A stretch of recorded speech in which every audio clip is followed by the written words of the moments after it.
Alhamdulillah Rabbil Alamin wa bihi nasta'in ala umuri dunya wad din wassalatu wassalamu ala asyrafil anbiya'i wal mursalin wa ala alihi wa sahbihi ajma'in. Subhanaka la ilma lana illa ma 'allamtana innaka antal alimul hakim. Rabbi shrah li sadri wa yassir li amri wa hlul 'uqdatam min lisani yafqahu qawli. Allahumma ij'alna minal ladzina yastami'una al-qawla wa yattabi'una ahsanah. Wa la hawla wa la quwwata illa billahil 'aliyyil 'azim. Alhamdulillah, syukur kita kehadrat Allah Subhanahu wa taala kerana membangunkan kita pada pagi ini dan dimudahkan kita untuk solat Jumaat dan dapat lagi sama-sama dengan Rasulullah SAW. Itulah hari-hari sebaginda yang memberi keberkatan kepada kita di dunia, khususnya mendapat redha Allah Subhanahu wa taala.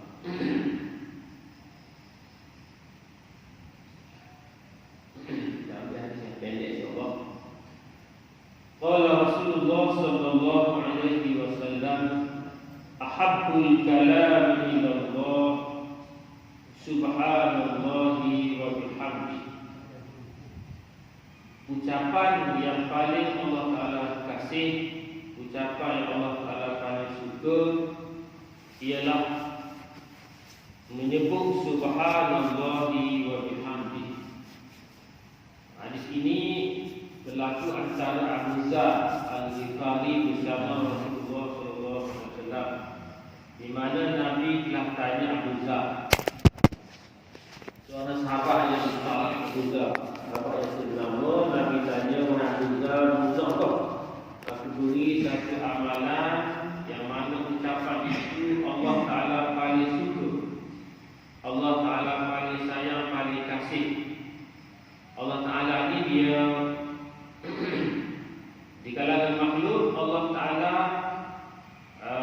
letakkan beberapa perkara yang Allah Ta'ala paling sayang, paling suka. Contohnya makhluk yang paling Allah Ta'ala suka, Nabi Muhammad SAW. Itulah kasih-kasih makhluk di sisi Allah. Maknanya Allah Ta'ala akan layan Nabi sebagai orang yang paling Allah Ta'ala muliakan. Begitu juga amalan-amalan tertentu yang Allah Ta'ala paling kasih. Antaranya ialah as-salah di waktiha, sembahyang di awal waktu. Itulah amalan yang Allah Ta'ala sangat kasih, sangat suka, sangat sayang. Dan ada juga ucapan. Di dalam hadis ini Nabi menyebut ucapan yang Allah Ta'ala paling kasih, paling sayang, paling suka ialah pendeknya subhanallahi wa bihamdihi. Jadi percakapan lain adalah nanti ada rahsia kenapa ucapan ini dipanggil ucapan yang Allah Ta'ala paling kasih. Ucapan makhluk lah, ucapan makhluk. Adapun ucapan Allah atau kalam Allah memang tak ada lawan. Kalam Allah Ta'ala sendiri sangat sayang kalam Allah, Al-Quran itu. Tapi disebut kita bila kita menyebut tentang Allah ataupun kita mengucapkan ucapan yang Allah Ta'ala paling suka ialah ucapan kita menyebut subhanallahi wa bihamdihi. Maknanya ialah maha suci Allah, segenap segala puja-puji sanjung hanyalah milik Allah. Wa bihamdihi, subhanallah ialah mensuci Allah, maha suci Allah. Kata ulama, makna subhanallah ialah munazzihu an kulli naqais. Kita mensuci Allah daripada segala sifat kekurangan. Tengok kita ni, kita suci ke Allah daripada segala keaiban, segala kekurangan, bukan milik Allah. Kalau ada bersedih dalam hati kita, Allah Ta'ala ada kekurangan, tapi ijma' ulama kafir kerana kita telah menghina Allah Ta'ala dengan menyandarkan bagi Allah ada kekurangan. Contohnya faham Wahabi sekarang, Wahabi pula, bukan Wahabi dah. Kalau ni jadi geger, heboh. Fahaman baru, fahaman itu baru selisih dia matinya. Wahabi ini ataupun fahaman ini ditimbulkan oleh ulama juga. Ibnu Taimiyah, itu guru Wahabi. Ibnu Taimiyah dilahir pada kurun ke-8 Hijrah dan bukan Salafi. Bukan Salafi. Salafi ni yang mereka kata Wahabi Salafi, Wahabi Salafi, padahal tak. Salafi ni ialah orang yang hidup selepas zaman Nabi selama 300 tahun. Nabi dah kata, khairul qurun qarni, summa alladziina yalunahum, summa alladziina yalunahum. Sebaik-baik kurun, satu tahun pertama kurun Nabi. Kemudian kurun Nabi dan sahabat, kemudian kurun selepas tu, satu tahun selepas tu kurun tabi'in. Kemudian selepas tu kurun tabi'in. Termasuklah dalamnya Imam Syafi'i, Imam Abu Hanifah, Imam Maliki. Ramai lagi ahli ulama kita, mereka itu dipanggil salafus soleh. Orang-orang yang terdahulu yang soleh. Memang imam ulama yang muktabar. Adapun Ibnu Taimiyah ni ulama juga hebat. Banyak karangan kita agama, tetapi dalam beberapa pendapatnya menyeleweng daripada pendapat akidah ahli sunnah wal jamaah. Antaranya tentang akidah, tentang dalam pegangan, tentang dalam sifat-sifat Allah, uluhiyah, rububiyah, tauhid sifat, asma sifat inilah dicetuskan oleh Ibnu Taimiyah pada kurun 8 Hijrah. Sebelum itu tak ada. Sebelum itu dah ada sifat rububiyah. Itu pegangan salah kita. Yang dipelopori oleh Abu Hasan Al-Asy'ari dan Abu Mas'ud Al-Maturidi, dua ulama hebat ni yang telah mensucikan balik sifat-sifat Allah daripada fahaman etisma, fahaman ahli falsafah, ahli kalam yang cuba menyelewengkan akidah umat Islam, yang mengatakan Allah gitu, Allah gini macam makhluk. Tetapi timbul pula di zaman Ibnu Taimiyah banyaklah benda-benda yang dia buat yang menyeleweng daripada akidah Ahlussunnah wal Jamaah. Antaranya haram ziarah kubur Nabi. Ni Ibnu Taimiyah, haram ziarah kubur Nabi.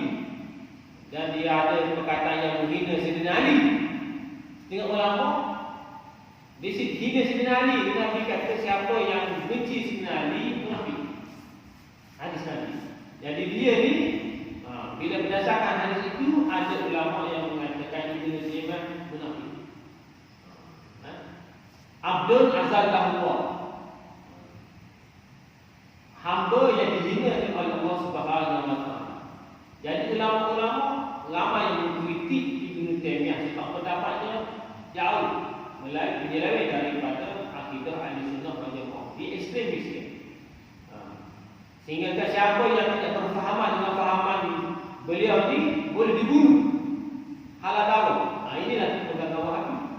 Pegangan Wahabi siapa itu fahaman Wahabi akan dicap tak betul, akan dicap bukan iman hakiki, tapi sebab tu ramai yang dibunuh. Di Malaysia ni ke arah itulah dia tak dibunuh. Hal itu buat qararah tauhid uluhiyah, rububiyah, asma wa sifat. Maknanya sudah mula merebak. Jadi kita bimbang. Sebab itulah dalam bab akidah, fahaman pegangan kita ni kena kuat boleh. Jadi Ibnu Taimiyah ni 8 Hijrah. Bila ulama-ulama dia mati, bila mati terkubur. Lepas dia mati memang terkubur. Kita sudah baca sifat itu lama. Dan aman harmoni. Bila timbul sifat pengetahuan uluhiyah, rububiyah, asma sifat ni selalu habis akidah. Sebab bila ada pegangan tauhid uluhiyah, rububiyah, asma sifat, akan ada dua golongan yang timbul. Yang pertama, orang kafir diimankan, dikatakan ahli tauhid, dan orang yang ahli tauhid dikatakan kafir. Berat tu fahaman tu. Dengan sekalian tentang uluhiyah haram. Uluhiyah ni ialah ini akidah atau fahaman Wahabi. Mereka bawa trilogi yang di dalam akidah. Kita tak ada, kita hanya sifat rukun. Situ ada berapa tu? Jadi tauhid uluhiyah, tauhid mengaku ketuhanan, menyembah hanya Allah. Tauhid rububiyah ialah mengaku Allah Taala ni pemberi rezeki, pencipta, Allah Taala Maha Kuasa. Itu tauhid rububiyah. Zaman Nabi SAW, ini mereka kata ni faham Nabi. Mereka kata orang kafir itu bertauhid. Orang kafir musyrikin itu mereka ahli tauhid. Orang kafir musyrikin ahli tauhid. Mereka mengaku Allah Taala itu Tuhan. Zaman zaman Nabi lah di Mekah. Bila Nabi tanya begini Allah berkata, Allah Taala kami yakin Allah Taala itu Tuhan, tapi kami tak menyembah Allah. Kami menyembah berhala, syirik pada Allah dalam penyembahan. Jadi mereka yakin tauhid uluhiyah. Mereka yakin Allah Taala itu Tuhan. Mereka yakin Allah Taala itu pencipta, tauhid rububiyah. Tapi mereka tak yakin Allah Taala itu Tuhan yang disembah. Itu mereka ada tauhid rububiyah, tidak ada tauhid uluhiyah.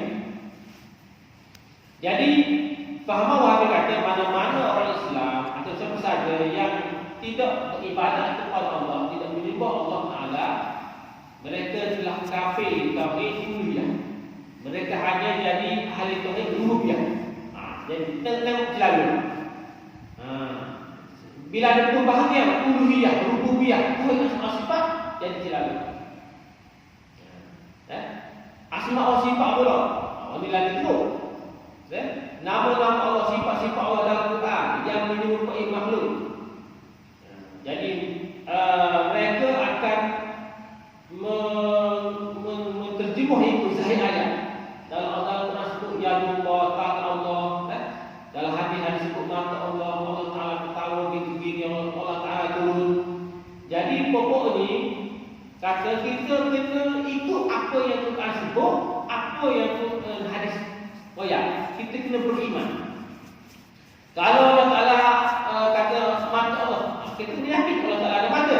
Sebut dia menilai dia. Bila Allah Taala kata ada tangan, maka kita kena yakin Allah Taala itu ada tangan. Jadi sudah membayangkan musyabbihah, menyamakan Allah dengan makhluk. Padahal zaman Nabi tak ada berkata gitu. Zaman Nabi, zaman sahabat, salam besar, bila baca ayat tentang tangan Allah, mata Allah, mereka baca je. Sikit pun tak bimbang, tergelincir hati tu. Sebab pegangan Nabi SAW, Allah Ta'ala ni tak sama dengan makhluk. Dan bila Allah tak sebut mata Allah, muruha, Allah berkata, baca gitu ya. Jangan fikir-fikir. Mari Syekh Habib, Allah Ta'ala ada tangan. Dia mari unik dia. Dia mari nak kawin. Sepatutnya bila disebut mata Allah, baca mata Allah, yadullah tangan Allah. Itu ya. Jangan terfikir Allah Ta'ala ada mata. Sudah membayangkan mata macam mata makhluk, tangan macam tangan makhluk. Itu bid'ah. Tak boleh nak bayangkan. Itu boleh kata usik. Ulama kata guru lah. Bila baca dalam Quran hadis ada ayat yang mutashabihah ini, baca. Jangan fikir-fikir. Ini dipanggil tafwid. Dalam bab kita dipanggil tafwid. Kita serah pada Allah maknanya. Jangan fikir dan kau. So, ni pegangan kita tafwid. Serahkan. Pegangan Wahabi tak, kita asyik tafwid. Mereka kata bila bacakan Allah, ya Allah Ta'ala ada tangan. Kita kena yakin Allah Ta'ala ada tangan, Allah Ta'ala ada maksud. Jadi ke arah membentuk Allah Ta'ala jadi maksud. Ini dibagi. Dia tidak ada tafwid. Sebab Syekh Wahabi tidak menerima tafwid. Sirah mula-mula maknanya kepada Allah tak timbul. Dia nak juga untuk dibentuk. Itu disebutkan Quran. Walladzina fi qulubihim zaygun yattabi'una ma tashabaha minhu ibtigha'a al-fitnah. Orang yang ada hatinya penyakit, dia nak cari fitnah dalam agama. Disebut oleh Allah dalam Quran. Saya bilang. Jadi kita berpegang dengan akidah salaf, ialah tafsir serah pula makna ayat ni atau hadis ni yang ada Pegangan yang kedua khalaf. Pegangan tu yang kita pegang surah Jumaat juga. Maknanya khalaf berpegang kita tak boleh. Sebab takut orang awak itu gelincir. Bila sebut mata Allah, dia dilari gelincir. Jadi membayangkan mata macam mata makhluk, tangan macam tangan makhluk. Sebab buat tengok filem India, tangan dia ramai apa. Jadi takut begitu, ulama-ulama yang bimbang umat yang tergelincir, mereka telah takwil. Boleh. Kalau takwil, tafsir ayat tu, hadis tu yang layak bagi umat. Tangan Allah maknanya kuasa Allah, bantuan Allah. Sama lah. Bila kita sebut dalam Quran atau hadis yang Nabi sebut tentang mata Allah, tangan Allah, Allah Ta'ala turun, naik begini, kita tafsirkan mata Allah ialah pemerhatian Allah. Pemerhatian Allah ataupun Allah Ta'ala mengawasi. Tak apa selamatlah. Mana tak boleh untuk arah mukhalafatul hawadis menyebabkan Allah dengan makhluk. Sama.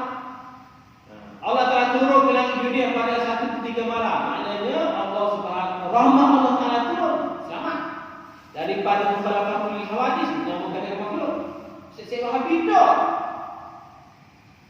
Dia kata Allah Ta'ala turun betul. Allah. Macam mana orang yang tak boleh cuti mengajar, sedikit orang dia mengajar, saya Wahabi penuh selama ni. Dia kata Allah Ta'ala turun betul. Sebab kita yakin Allah Ta'ala hadis kata kita yakin. Bila Nabi kata Allah Ta'ala turun pada malam 1/3. Nah, saya ini tak saya takwil atau tak saya tafsir. Dia kata memang Allah Ta'ala turun. Bila Allah Ta'ala turun, itu sifat makhluk. Itu sifat makhluk Allah Ta'ala duduk atas aras. Istawa alal arsy. Jadi saya ini kata memang Allah Ta'ala duduk atas aras. Sifat makhluk duduk. Jadi bila orang akan dengar dia cakap gitu, akan terbayang. Oh, macam manusia duduk dengan punggung. Ya? Zaman Nabi tak ada begitu. Tak ada menyebut Allah Ta'ala duduk. Mereka baca istawa alal arsy, baca. Jangan usik kamu. Nak usik boleh ikut pendapat khalaf. Kita takwil. Mana istawa ialah istaula, menguasai. Allah Ta'ala menguasai aras. Beres, selamat kita. Jadi dengan tafwid, dengan takwil selamat. Ini akidah di sunnah wal jamaah. Adapun saya Wahabi tak tafsir tafwid, tafsir surah bola-bola makna pada Allah dan tafsir takwil, tafsir langsung dengan makna yang lain pada Allah. Bahaya.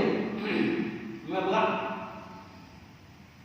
Sebab itulah sekarang ni majlis agama hantar ustaz-ustaz yang bertauliah betul ni. Sebab fahaman itu sangat. Terutamanya pasal baru. Menyerang. Ramai yang ikut lama yang jadi mengikut tega. Ramai yang mengikut tega.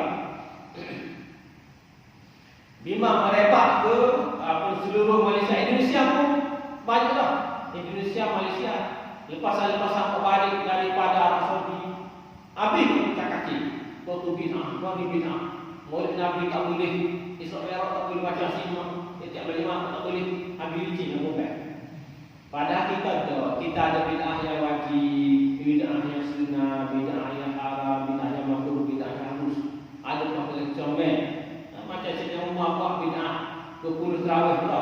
20 tarawih itu bid'ah yang sunnah. Sayyidina Umar kata sendiri nikmat bid'ah hazi sebagai bid'ah ni. Jadi bid'ah ada dalam agama. Kalau tak ada, gelap. Kalau buat Quran itu buku bid'ah itu bukan Quran mana boleh zaman Nabi tak ada bid'ah. Ada bid'ah yang wajib membukukan Quran, bid'ah yang wajib mendirikan madrasah, sekolah, bid'ah yang sunat. Jadi kena ikut ulama-ulama yang betul. Datang ustaz baru ni, apa yang diberi ulama-ulama dulu yang hebat. Baik. Subhanallah, mensucikan Allah daripada segala sifat kekurangan termasuk sifat makhluk. Sifat Allah menyamai makhluk. Inilah yang ditekankan sangat oleh Syekh Wahabi ini, menyamakan Allah dengan makhluk. Baca ayat Mutasyabihat, Allah Ta'ala ada mata, Allah Ta'ala ada telinga, membayangkan ini. Tak lama lagi Allah Ta'ala itu akan ditulis di lukis pula. jadi macam agama-agama yang lain. Kita tak sewa begitu supaya tidak jadi macam agama lain yang mesti suci daripada dulu suci. Bila bab ketuhanan jangan tek. Kita sandarkan mula-mula Allah Taala itu Maha sempurna, tak semikir. Sebab tu di sifat 10 mukhalafatul hadis tidak mahu menyandarkan pada Allah sifat-sifat sama dengan makhluk. Dari segi perbuatan, dari segi nama, dari segi sifat Allah Taala, itu tauhid asma wa sifat.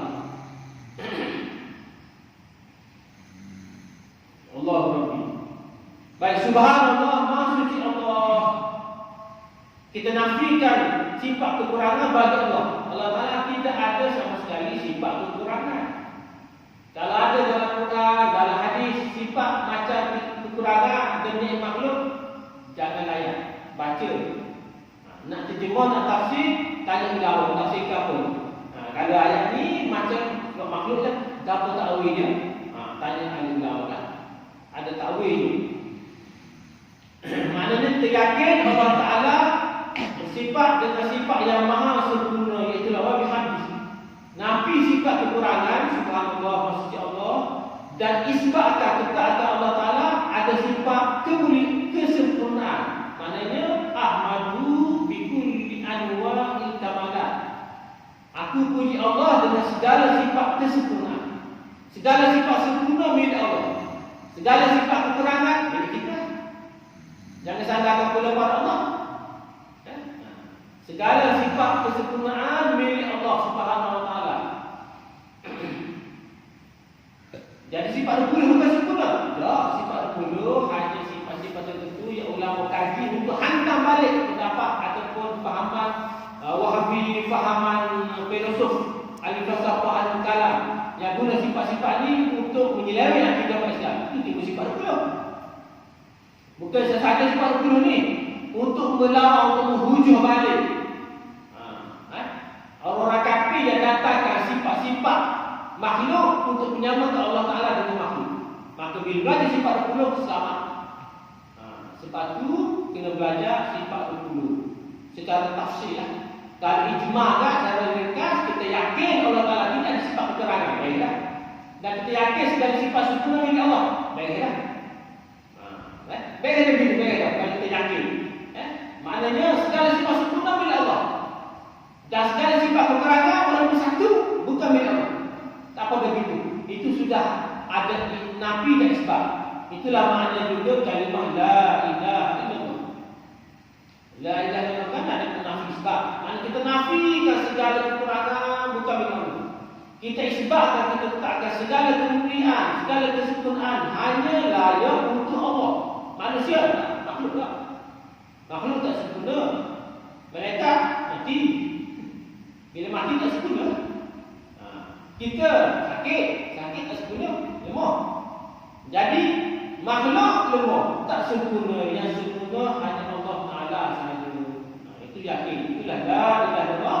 Dan maknanya ada dalam subhanallahi wa bihamdihi.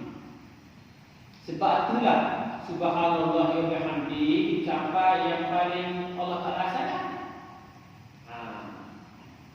Kerana maknanya sama dengan makna la ilaha illallah.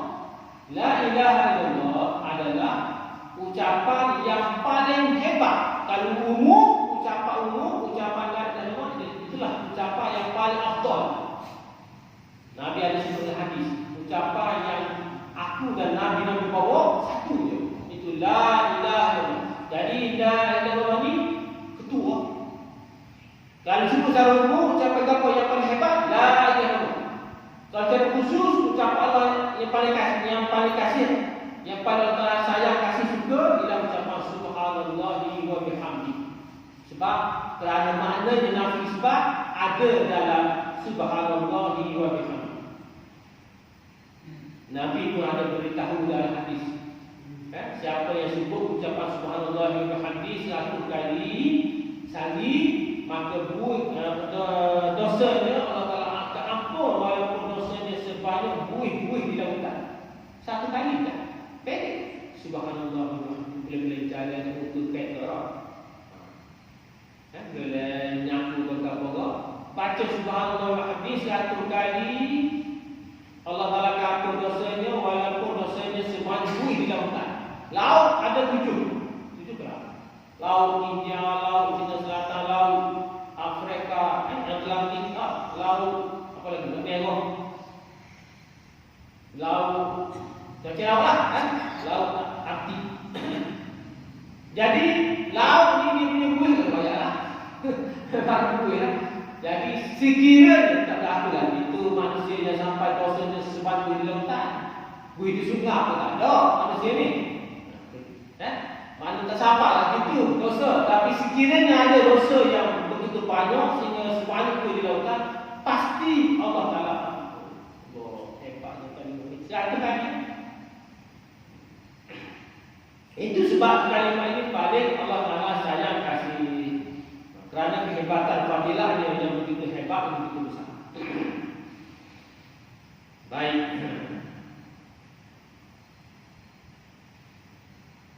Habis. Kemudian satu lagi hadis. Boleh kira? Qala Rasulullah sallallahu alaihi wasallam, "Ihfaz wudda abika fala taqta'hu fayudfi'u Allahu nuraka." Hadis tentang muamalah. Tadi hadis tentang ada sedikit tentang akidah. Ini hadis tentang muamalah masyarakat. Nabi SAW beritahu, ihfaz, pelihara, jaga wudda abika, hubungan tali silaturahim dengan kawan baik, kawan rapat ayahmu. Bawa amalan. Kawan rapat bukan saudara mara ayah, bukan kerabat kawan rapat ni. Kawan rapat ayah. Sahabat rapat saya. Maknanya sahabat rapat lah. Teman atau kawan kancing. Jadi Nabi suruh jaga hubungan tali silaturahim kawan rapat ayah kita. Bapa? Kerana Nabi beritahu dalam hadis, la yadkhulul jannah qati', tidak akan masuk surga orang yang memutuskan tali persaudaraan. Apa lagi yang berkaitan dengan ayah kita? Ayah kita pada masa ayah kita hidup ataupun pada masa ayah kita dah meninggal, ayah kita ada kawan baik, kawan rapat. Jadi seorang seminggu sekali mari bertanah di rumah ayah kita, pun di rumah dia. Jadi hubungan baik mesra. Jadi hubungan ni Nabi suruh teruskan walaupun ayah kita sudah tak ada. Nabi perintah ni, ihfaz, pelihara, jaga hubungan tali silaturahim antara kamu dengan kawan rapat ayahmu. Wudda abika, kawan rapat. Bukan kawan biasa, kawan biasa tak ada sama-sama itu jepok. Kita cuma tunggu lepas dia kita mati. Ini kawan rapat. Maknanya jaga tali hubungan silaturahim ini jangan putus walaupun ayah kita dah mati. Ini perintah Nabi SAW kepada kita. Jangan tak peduli. Kalau tak peduli, kita telah memutuskan tali persaudaraan. Tak peduli, tak cara. Lebih kurang lagi memusuhi kawan ayah kita.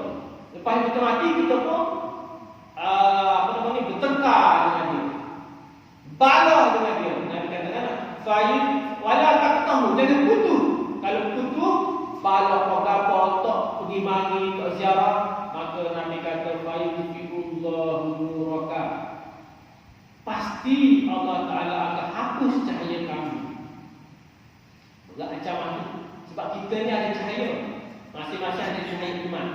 Ada besar, ada kecil, ada macam peleka, ada macam lilin. Walaupun orang fasik, walaupun orang fasikah, walaupun orang fasik ada cahaya iman. Dan cahaya iman. Jangan sebab itu tidak boleh menghina orang Islam yang fasik.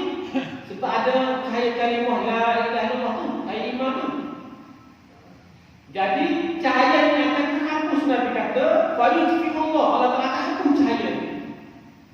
Sebab teruk bagi orang yang memutuskan tali persaudaraan walaupun dengan kawan ayah, bukan kerabat, apalagi dengan wali-wali kerabat, lagi teruk.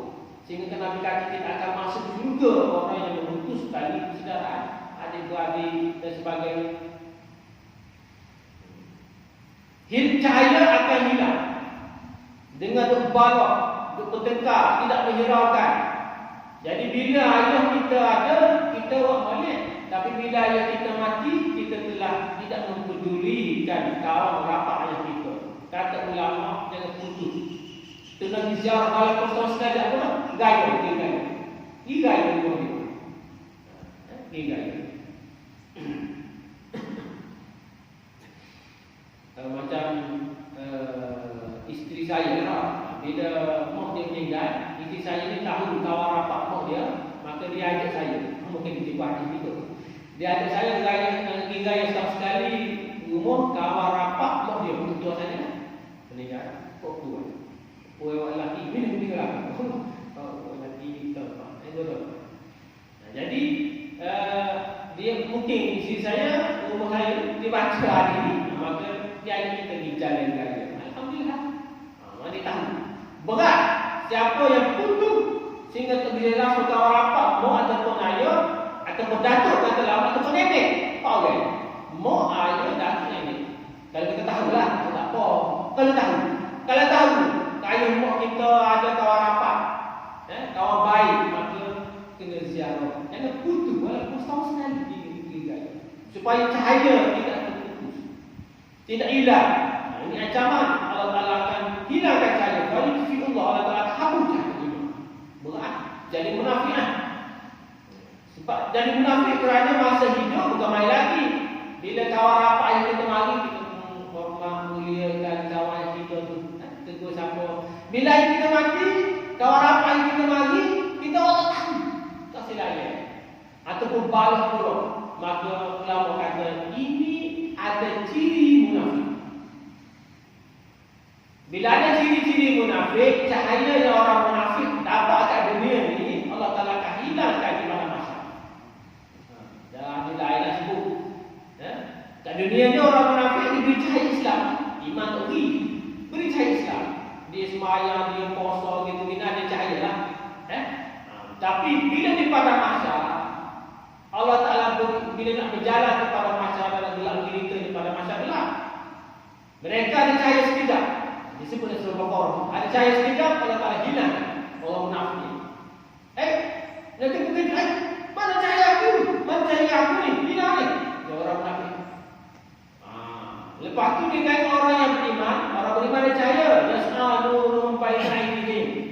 Mereka berjalan dengan cahaya yang berada depan mereka, orang beriman. Cahaya hebat. Mereka berjalan dan gelap dengan cahaya. Orang munafik tengok, wahai orang beriman, tunggu, nak tapi seminggu ni tu, kami nak attack cahaya kita ke cahaya berjalan. Gelap ni. Orang munafik. Gelap ni berjalan di mana ni? Berjalan di pada masa ni. Gelap. Tempat perhimpunan. Gelap ni. Mari kita cuba cahaya. Orang mukmin akan beritahu irji'u wara'akum faltamisu nura. Baris pula lah ada cahaya-cahaya. Apa mengikuti silaturahim contohlah. Gitu. Jadi takut-takut kita jadi munafik bila masa yang kita hidup, kawan yang kita mati kita layak boleh, dia kan. Tapi bila kita mati, kita orang tak hubung tali silaturahim takut cahaya itu akan hilang. Ini yang ditakuti. Jadi sebab itulah Nabi SAW suruh jaga sana. Walaupun dia bukan kerabat kita, bukan orang-orang kita, kena jaga hubungan supaya cahaya itu kekal pada kita sampai akhirat, sampai pada masa. Jadi orang mukmin bukan jadi orang munafik. Nak peringat tapi bergerak di sisi Allah Subhanahu wa Ta'ala. Jadi rasa 2 hari lah insya-Allah. Saya pegang dia. Jadi mudah-mudahan Allah Subhanahu Wa Taala beri kita taufik, kekuatan untuk amal. Kita belajar lagi dah, bukan saja tahu bebas sebenarnya. Bila tidak ada taufik dan amal. Hidayah ada dah, boleh main hidayah tu. Ditunjuk oleh Allah Taala jalan yang baik dengan hidayah tu. Tapi taufik ini, taufik ini kekuatan untuk amal hidayah. Dengar gini-gini sedap dengar, tapi nak amal berat. Aku perlu kepada taufik. Sebab tu Nabi sebut doa, Allahumma wafiqni. Ya Allah beri taufik kepada aku untuk amal. Nah, doa ni. Taufik untuk dapat amal segala apa yang kita belajar. InsyaAllah mudah-mudahan Allah Subhanahu Wa Taala beri kita kekuatan untuk amal dan sampai Bismillahirrahmanirrahim. Alhamdulillahirabbil alamin wassalatu wassalamu ala asyrafil anbiya'i wal mursalin wa ala alihi wa sahbihi ajma'in. Allahumma